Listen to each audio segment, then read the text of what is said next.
ఎవరో నీ baby part 56. తను చేస్తున్న పనిని మధ్యలోనే వదిలేసి ఈశ్వర్ దగ్గరకు వెళ్తుంది. ఈశ్వర్, మీ సార్ కాల్ చేశారా? ఎక్కడ ఉన్నారంట? నువ్వు కాల్ చేస్తే ఎందుకు లిఫ్ట్ చేయలేదో చెప్పారా అని క్వశ్చన్ మీద క్వశ్చన్ అడుగుతూనే ఉంది గ్యాప్ ఇవ్వకుండా. హే నివ్య గారు, ఏంటి క్వశ్చన్స్? కొంచెం గ్యాప్ ఇవ్వండి అన్నాడు ఈశ్వర్. అంటే నిన్న మీరు టెన్షన్ పడ్డారుగా, అందుకే అంటూ కొంచెం కూల్ అవుతుంది నివ్య. నిఖిల్ తన వైఫ్తో ఎంజాయ్ చేయాలంట, నన్ను డిస్టర్బ్ చేయొద్దు అని చెప్పాడు. అంటే వాడికి పెళ్ళి అయ్యి ఎన్నో నెలలు కాలేదు, పెళ్ళైన నెక్స్ట్ డేనే ఆఫీస్కి వచ్చాడు ఎంజాయ్ చేయమంటే. ఇప్పుడేమో నేను ఎంజాయ్ చేయాలి, నువ్వే ఆఫీస్ చూసుకో అంటూ మెసేజ్ చేశాడు. అంటే నిఖిల్ గారు తన వైఫ్తో ఉన్నారా? నివ్య గారు, తెలిసి అడుగుతున్నారా తెలియక అడుగుతున్నారా? ఎంజాయ్ చేసేది భార్యతోనే కదా అని నవ్వుతాడు ఈశ్వర్. అంటే వాళ్ళిద్దరూ బాగానే ఉన్నారన్నమాట. మళ్ళీ మధ్యలో నేను వెళ్ళి డిస్టర్బ్ చేయడం ఎందుకు అనుకుంటుంది. అమ్మయ్య, ఫైనల్గా వాళ్ళిద్దరూ ఒకటి అయ్యారు. నా వల్ల విడిపోయి ఉంటే చాలా ఫీల్ అయ్యేదాన్ని అనుకుంది. మేడం అంటూ సుప్రియ వస్తుంది. హా చెప్పు అంది నివ్య. ఫర్నిచర్ గురించి చెప్తుంటే మధ్యలోనే వచ్చారంట. హా అవును, వస్తున్నా ఆగు అంది. ఆ వర్క్ కంప్లీట్ చేస్తే ఇంకా లిస్ట్ చాలా ఉంది, అవి కూడా చూడాలని చెప్తుంది సుప్రియ. ఏమ్మా, ఎంతవరకు ఉంచా నా కోసం అంటూ నీరసంగా చూస్తుంది. మీరు ఎప్పుడైనా చేస్తేనే కదా నివి మేడం. ఏమన్నావు? నివ్య అనబోయి నివి అన్నాను అంటుంది సుప్రియ. అయినా నివి నేమ్ కూడా బాగుంది, ఇలా ఫిక్స్ అవ్వండి. నో నో నో, నువ్వు నివ్య అనే పిలువు, నివి అని నా నితీష్ మాత్రమే పిలవాలి అంది. ఆహా, ఏంటి మ్యాటర్, ఎక్కడి వరకు వచ్చింది అని అడుగుతుంది. నివ్య సిగ్గుపడుతూ తలదించుకుంటుంది. ఏంటి మేడం, నాకు చెప్పరా ఏం జరిగిందో? ఓ సుప్రియ, సిగ్గేస్తుంది అంటుంది. అంతేలే, నేనేమన్నా అడిగితే సిగ్గు పెగ్గు అనండి. నిన్నటి వరకు మీరు నన్ను పొగిడిన మాటలు అన్నీ అబద్ధాలే కదా. నీ వల్లే నా జీవితం ఇలా ఉంది, అలా ఉంది అన్న మీరు ఈరోజు ఏమైంది అంటే చెప్పడం లేదు. నేను హర్ట్. అమ్మో, ఒక్కదానికి ఎన్ని లాగావు తల్లి, చెప్తానులే అంటుంది నివ్య. చెప్పండి అంటూ చాలా ఇంట్రెస్టింగ్గా చూస్తుంది సుప్రియ. నీకు బాగా ఇంట్రెస్ట్ ఎక్కువైంది, పెళ్లి చేయాలి నీకు. ముందు ఏం జరిగిందో చెప్తే దాన్ని బట్టి నా పెళ్లి గురించి ఆలోచించవచ్చు అంది సుప్రియ. నైట్ మేమిద్దరం మా స్వీట్ మూమెంట్స్ని ఎంజాయ్ చేసామని. అంటే ఏంటి అంటూ సుప్రియ అడుగుతుంది. అమ్మో, నీకు మరీ డీటెయిల్గా చెప్పాలా ఏంటి? సరే విను, హక్స్ కిసెస్. ఏంటి అంతేనా అంది. అంతకు మించి వెళ్ళడం కుదరదుగా అంటూ పొట్ట నిమురుకుంటుంది నివ్య. సుప్రియకి మ్యాటర్ అర్థమై సారీ అంది. ఇట్స్ ఓకే, నితీష్ గారు చాలా అర్థం చేసుకున్నారు. నేనే ఫీల్ అయ్యాను, ఆయనకి కావాల్సింది ఇవ్వలేకపోయానని. మేడం, సార్కి కావాల్సింది మీ ప్రేమ. మీరు మళ్ళీ డల్ అయితే మీ వర్క్ అంతా అలానే మిగిలిపోతుంది. రండి అంటూ బలవంతంగా తీసుకువెళ్తుంది సుప్రియ. నిఖిల్ ఆఫీస్ మెయిల్స్ అన్నీ పంపించడం అయ్యాక నిక్కీని లేపడానికి గదికి వెళ్తాడు. బాగా మత్తుగా పడుకున్న తనని లేపాలి అనిపించగా ఆమె తన నిమురుతూ తనని చూస్తూ ఉంటాడు. అలా ఎంతసేపు ఉన్నాడో తనకే తెలియదు. ఫోన్ రింగ్ సౌండ్కి నార్మల్ అయ్యి కాల్ మాట్లాడడానికి పక్కకి వెళ్తాడు. కాల్ మాట్లాడడం అయ్యాక టైం చూస్తాడు. 12:30 అవుతుంది. భోజనం చేయాలిగా అనుకొని నిఖిల్ లే అంటూ ఆమెను లేపుతాడు. ఏంటి నిఖిల్, మళ్ళీ స్టార్ట్ చేస్తావా అంటూ దుప్పటి ముసుగు వేస్తుంటే నిఖిల్ నవ్వుతూ, ఏం చేయనులే నిక్కి, లంచ్ టైం అయింది, భోజనం చేయవా అని అడుగుతాడు. నాకొద్దు, నేను పడుకుంటాను. తిన్నాక పడుకోవచ్చులే, లే అంటూ 2 చేతులతో లిఫ్ట్ చేసి వాష్రూమ్కి తీసుకువెళ్ళి బాత్ టబ్లో పడేస్తాడు నిక్కీని. దెబ్బకి నిద్ర మొత్తం వదులుతుంది నిక్కీకి. నిఖిల్ అంటే కోపంగా చూస్తుంది. అమ్మయ్య, లేచావుగా, ఇంకా ఫ్రెష్ అయ్యిరా అని వెళుతుంటే నిఖిల్ని పిలుస్తుంది. నాకు ఇప్పుడు మూడ్ లేదు నిక్కీ అంటాడు నిఖిల్. నిన్నేం దానికోసం పిలవడం లేదు, ఒకసారి రా, నాకు హెల్ప్ చేయి పైకి లేవడానికి అంది. సరే అంటూ చెయ్యి అందిస్తాడు నిక్కీకి. నిక్కీ ఇదే మంచి టైం అని నిఖిల్ని టబ్లోకి లాగుతుంది. అబ్బా, నేను స్నానం చేసి ఫ్రెష్ అయ్యాను, ఇలా చేసావేంటే అంటాడు. నా నిద్రని డిస్టర్బ్ చేసావుగా, అందుకే ఇరివించి. నువ్వు కూడా మళ్ళీ స్నానం చే. ఓహో, మళ్ళీ ఎందుకు స్నానం చేయమంటున్నావు, నాకు తెలిసిందిలే అని సిగ్గుపడతాడు నిఖిల్. ఓయ్, ఇప్పుడెందుకు సిగ్గుపడుతున్నావు? నా మైండ్లో ఏం లేదు, అన్నీ అబద్ధాలే. నీకు నాతో స్నానం చేయాలని ఉంది, అందుకే ఈ నాటకాలు అంటూ నిఖిల్ ముసిముసి నవ్వులు నవ్వుతాడు. నవ్వుకోవాలా, నాకేం ఇంటెన్షన్ లేదు, ప్లీజ్ నన్ను వదిలే. నన్ను తడిపినందుకు ఇప్పుడు ఇద్దరం కలిపి స్నానం చేయాల్సిందే అంటూ నిక్కీని లాక్కొని షవర్ ఆన్ చేస్తాడు. 10 నిమిషాల్లో అయిపోయే స్నానం గంట చేస్తారు. నిక్కీకి తల బాగా తడిచేసరికి తుమ్ములు వస్తుంటే అప్పుడు వదులుతాడు నిఖిల్. ఇద్దరూ కలిపి డ్రెస్అప్ అయ్యి లంచ్ చేయడానికి వెళ్తారు. నువ్వు తినిపించి నిక్కీ అంటూ నిఖిల్ నోరు తెరుస్తాడు. పట్టు తినిపిస్తా అంటూ స్పూన్ తీసుకుంది. చెయ్యి ఎవరికైనా అద్దెకి ఇచ్చావా, స్పూన్తో పెడుతున్నావు అన్నాడు. చేత్తో పెడితే నువ్వేం చేస్తావో నాకు తెలుసు, అందుకే అలా అంటూ స్పూన్తో తినిపిస్తుంది. నిఖిల్ మొహం ముడుచుకుంటూ తింటాడు.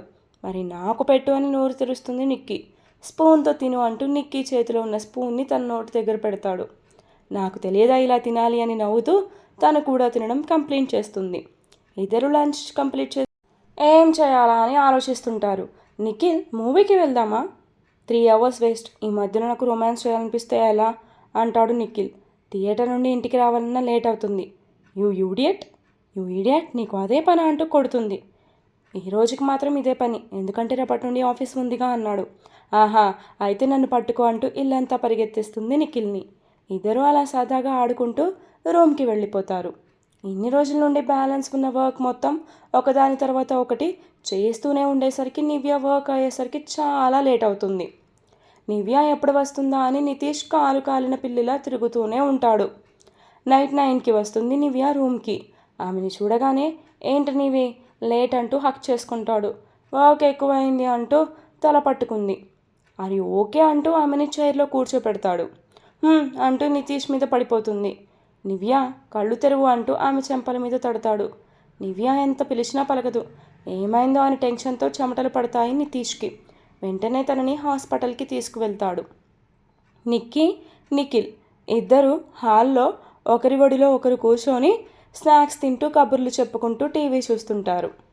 మధ్య మధ్యలో నిఖిల్ చిలిపి వేషాలతో ఆ ప్రదేశం మొత్తం నవ్వులమయం అవుతుంది. నిజంగా నిఖిల్, నీతో లైఫ్ ఇలా ఉంటుందని ఎక్స్పెక్ట్ చేయలేదంటూ నిఖిల్ని టైట్గా హక్ చేసుకుని మొహం మొత్తం ముద్దులు పెడుతూ ఉంటుంది నిక్కీ. ఇదిగో నువ్వు ఇలా చేస్తుంటే నాకేదో కావాలనిపిస్తుంది, ఆ తర్వాత నీ ఇష్టం అంటూ చెక్కిలి గింతలు పెడతాడు నిఖిల్. నిఖిల్ ప్లీజ్ స్టాప్, నేను తట్టుకోలేకపోతున్నా అని నవ్వుతుంది. అప్పుడే లోపలికి ఎంటర్ అయిన నిఖిల్ నాన్న ప్రకాష్ ఆ నవ్వుని భరించలేకపోతున్నాడు. మళ్ళీ వెధవసంతని ఇంటికి తెచ్చావా అంటూ గొనుగుతాడు. ఆ మాటలకి నిక్కీ హర్ట్ అవుతుంది. ఏడుస్తూ బాధగా రూమ్కి వెళ్ళిపోతుంది. నిక్కీ అని పిలుస్తున్నా నిఖిల్ మాట వినిపించుకోదు. ప్రకాష్ లోపలికి వెళ్ళిందేలే అని హ్యాపీగా ఫీల్ అవుతాడు.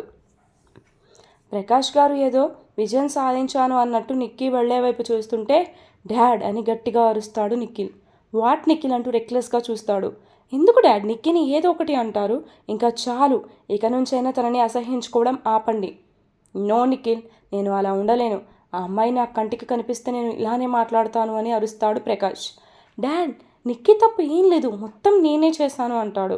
నాకు అవన్నీ అనవసరం నిఖిల్ అని కోపంగా చూస్తూ వెళ్ళిపోతాడు ప్రకాష్. నిక్కీ బాగా ఏడుస్తుందేమో అని భయంగా రూమ్కి వెళ్తాడు. మోకాళ్ళ మీద తలపెట్టుకుని ఏడుస్తూ ఉంటుంది నిక్కీ. నిఖిల్ ఆమె పక్కన కూర్చొని నిక్కీ అంటూ తల మీద చేయి వేస్తాడు. నిఖిల్ కొంచెం సేపు నన్ను ఒంటరిగా వదిలే అంటుంది. నిక్కీ, నేను పక్కన లేకపోతే నువ్వు నార్మల్ అవుతావా? నువ్వు పక్కన ఉంటే నేనెక్కడ నీ మీద కోపం చూపిస్తానేమో అని భయం అంటూ నిఖిల్ని హక్ చేసుకుంటుంది నిక్కీ. నువ్వు నన్ను తిట్టినా కొట్టినా పర్లేదు, నా మీద కాకపోతే నీ కోపం ఇంకెవరి మీద చూపిస్తావేంటి అన్నాడు నిఖిల్. నిఖిల్, నాకు ఒక విషయం చెప్తావా? నిక్కీ ఏం అడగకముందే గ్రహించిన నిఖిల్ కొంచెం మొహమాటంగా చూస్తాడు. నిఖిల్, నేనేం అడగాలి అనుకుంటున్నానో నీకు తెలుసు. ఎందుకు నిఖిల్ మీ నాన్నకి నేనంటే కోపం? నేనేం చేశానో చెప్పు అంటూ వెక్కి వెక్కి ఏడుస్తుంది. ఆయన లేకుండా మన పెళ్లి జరిగిందని కోపం నిక్కీ. నేనేం చిన్నపిల్లని కాదు నిఖిల్, నిజం చెప్పు, నేనేం అనుకోను. నిజం నిక్కీ అంటాడు నిఖిల్. సరే నిఖిల్, ఎన్ని రోజులు నా దగ్గర ఆ విషయం దాస్తావో నేను చూస్తాను అంటూ అలిగి బెడ్ మీద నుండి లేస్తుంటే ఎక్కడికి నిక్కీ అంటూ మీదకి లాక్కుంటాడు. టచ్ చేస్తే చంపేస్తా, నేను అడిగిన దానికి సమాధానం చెప్పాకే నీతో మాట్లాడుతాను. మా డాడ్కి నిన్ను పెళ్లి చేసుకోవడం ఇష్టం లేదు అని చెప్తాడు. అందుకే నీ మీద కోపం, ఓకేనా అంటూ పెద్దగా అరిచి చెప్తాడు. నిక్కీ షాకింగ్గా చూస్తుంది. నేనేం చేశాను నిఖిల్? నాతో పెళ్ళి ఎందుకు ఇష్టం లేదంటూ బాధగా చూస్తుంది. మిమ్మల్ని మించిన సంబంధాలు వచ్చాయి నా కోసం. నీ రేంజ్ తక్కువ అని మా డాడ్కి ఇష్టం లేదు. ఏంటి మా రేంజ్ తక్కువ? హలో, మేము మీకేం తగ్గము. నా వాటా కింద కోట్లు వస్తాయిగా నీకు, అప్పుడు చెప్తా మీ నాన్న పని నేనేం తక్కువ కాదని అంటుంది నిక్కీ. నువ్వు తక్కువ అంటే నాకు వచ్చిన సంబంధాల్లో నువ్వు తక్కువ అని అర్థం. అబ్బో తక్కువ? ఎలా తక్కువ? డబ్బులోనే కదా. మీ నాన్నని వెనకేసుకొని రాకు నిఖిల్ అంటుంది. మా డాడ్ దగ్గరకు వెళ్ళి నా వాటా నాకు ఇచ్చేయమని చెప్పి నీకన్నా మీ డాడ్ కన్నా పెద్ద కంపెనీ చేసి నిక్కీ అంటే ఏంటో చూపిస్తాను అంటూ ముక్కు తుడుచుకుంటుంది. నిఖిల్ టిష్యూ తెచ్చుతూ, నువ్వు కనుక కంపెనీ హ్యాండ్ ఓవర్ చేసుకుంటే ముక్కు చీదుకుంటే తుడవడానికి కాగితాలు కూడా మిగిల్చవు అంటే అని క్వశ్చన్ మార్క్ ఫేస్తో చూస్తుంది నిక్కీ. నీ మొహానికి సబ్జెక్ట్స్ పాస్ అవ్వడమే ఎక్కువ, మళ్ళీ అంబానీ అవుతావా అని నవ్వుతాడు. హలో, నేనేం అంబానీ అవుతా అనలేదు. నిక్కీ అంటే ఒక బ్రాండ్ అని తెలియచేస్తాను. అప్పుడు అందరూ నిన్ను నిక్కీ వైఫ్ నిఖిల్ అంటారు. కలలు పట్టపగలు కనరు, రాత్రి నిద్రలో కంటారు అని చెప్తాడు నిఖిల్. నిఖిల్, నువ్వు నన్ను అండర్ ఎస్టిమేట్ చేస్తున్నావు. నేను హర్ట్ అంటూ బొంగమూతి పెడుతుంది. నిజాలు ఇలానే ఉంటాయి నిక్కీ. నీకు అసలు నా మీద నమ్మకమే లేదు. నీతో మాట్లాడనని చెప్పి అలిగి కూర్చుంది. మాట్లాడకు, నాకేం నష్టం లేదు అంటాడు నిఖిల్. అవునా, సరే అలానే ఉండు అంటూ ముక్కు ఎగపీలుస్తుంది. నిక్కీని చూసి చాటుగా నవ్వుకుంటాడు నిఖిల్. నితీష్ టెన్షన్గా హాస్పిటల్ రూమ్ బయట తిరుగుతూ ఉంటాడు. డాక్టర్ బయటకు వచ్చి, నితీష్ గారు మీరు ఒకసారి నా క్యాబిన్కి రండని చెప్తుంది డాక్టర్. నితీష్ భయంగానే ఆమె వెనకనే వెళ్తాడు. అతని ఫేస్లో టెన్షన్ గమనించిన డాక్టర్ అతన్ని టెన్షన్ పడద్దు అని చెప్తుంది. ఆమె నోటి నుండి ఆ మాట రాగానే కొంచెం మామూలు అవుతాడు నితీష్. డాక్టర్, తనకి ఎలా ఉంది? సడన్గా కళ్ళు తిరిగి ఎందుకు పడిపోయింది? హెక్టిక్ వర్క్ వలన, ఆలోచన వల్ల స్ట్రెస్ ఎక్కువై కళ్ళు తిరిగి పడిపోయింది. ఇంతకుముందు చాలాసార్లు జరిగింది. ఇది ఇలానే రిపీట్ అయితే తల్లి బిడ్డ ఇద్దరికీ ప్రమాదమే. ఆమెని స్ట్రెస్ తీసుకొని ఇవ్వకుండా చూసుకుంటూ పీస్ఫుల్ వాతావరణంలో ఉంచితే ఇద్దరికీ మంచిది అంటుంది డాక్టర్. మీరు చెప్పినట్టే చేస్తాను డాక్టర్. ఎన్ని రోజులు కొన్ని డిస్టర్బెన్స్ ఉండడం వల్ల ఎక్కువగా ఒత్తిడికి గురి అయింది. ఇప్పటి నుండి ఇద్దరిని జాగ్రత్తగా చూసుకుంటాను అని చెప్తాడు. ఓకే మిస్టర్, జాగ్రత్తగా చూసుకోండి. బేబీ, మీ వైఫ్ చాలా హెల్తీగా ఉన్నారు. ఇలానే టైంకి ఫుడ్ తీసుకుంటూ ట్యాబ్లెట్స్ యూస్ చేస్తూ ఉండండి. ఆమె స్పృహలోకి వచ్చాక మీరు ఇంటికి తీసుకువెళ్ళొచ్చు అంటుంది డాక్టర్. థ్యాంక్ యూ డాక్టర్ అని చెప్పి నివ్యాని చూడడానికి రూమ్కి వెళ్తాడు. ఒక 10 మినిట్స్కి కళ్ళు తెరుస్తుంది నివ్య. ఏమైంది నితీష్, నాకు ఈరోజు హోటల్లో ఎక్కువ పని చేసినట్టున్నా. దాని రియాక్షన్ ఇది అంటాడు నితీష్. అయ్యయ్యో, నేను చేసిందే ఈరోజు అంటూ నవ్వుతుంది నివ్య. ఇప్పుడు నీకు బాగానే ఉందిగా అని అడుగుతాడు. బాగానే ఉన్నాను. సరే ఇంకా వెళ్దామంటూ నివ్య లేవడానికి హెల్ప్ చేస్తాడు నితీష్. నితీష్ వీపు చుట్టూ చేయి వేసి అతన్ని గట్టిగా పట్టుకుంటుంది నివ్య. బాగానే ఉన్నానని ఇంత గట్టిగా పట్టుకుంటావేంటి అన్నాడు. ఇంకా తగ్గలేదా కళ్ళు తిరగడం? అదేం లేదు నితీష్ అంటుంది. మరి ఎందుకు ఇంత గట్టిగా పట్టుకున్నావని అడుగుతాడు.